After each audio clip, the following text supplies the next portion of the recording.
Baik, Assalamualaikum warahmatullahi wabarakatuh. Shalom, selamat pagi untuk kita semua.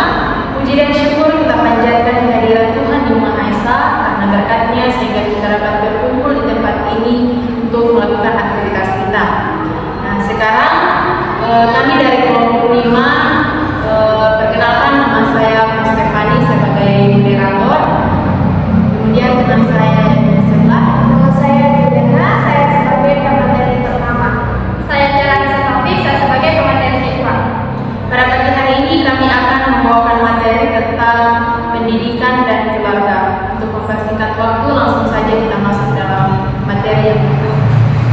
Jadi, pengertian keluarga dan hubungannya dengan pendidikan adalah keluarga juga sangat penting sebagai wadah antara individu dan kelompok yang menjadi tempat pertama dan utama untuk sosialisasi anak, ibu, ayah, saudara, dan keluarga yang lain.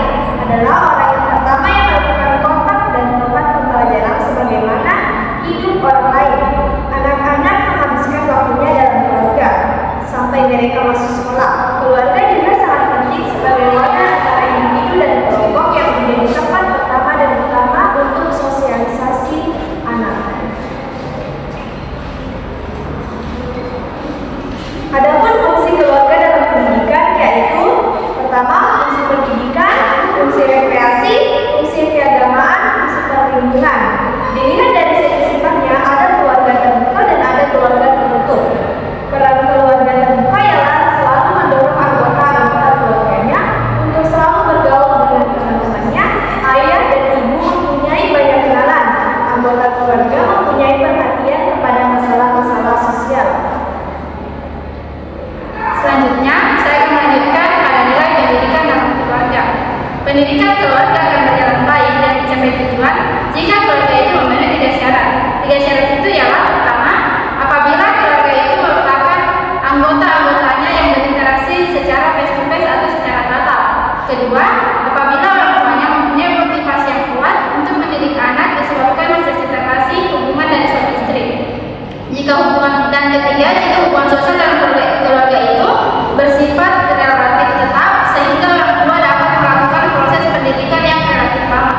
Model dan pola pendidikan tidak terlepas dari materi pendidikan keluarga, dan secara garis besar materi pendidikan keluarga dapat dikelompokkan menjadi 3, yaitu materi penguasaan diri, materi nilai, dan peran-peranan sosial.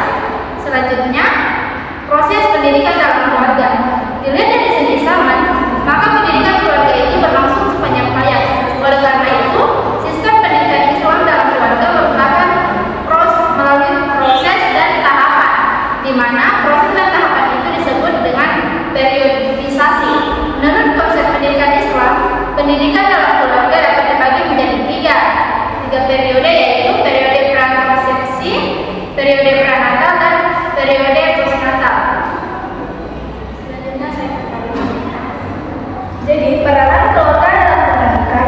Keluarga sebagai lembaga pendidikan yang pertama dan utama mempunyai peranan penting dalam mengembangkan potensi anak secara mendasar.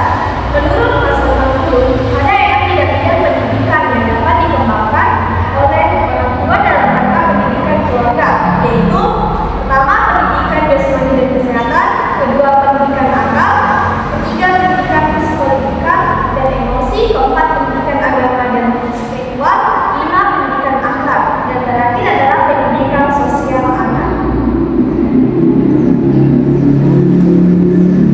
Baik, itulah tadi materi yang dapat dibawakan oleh teman-teman saya.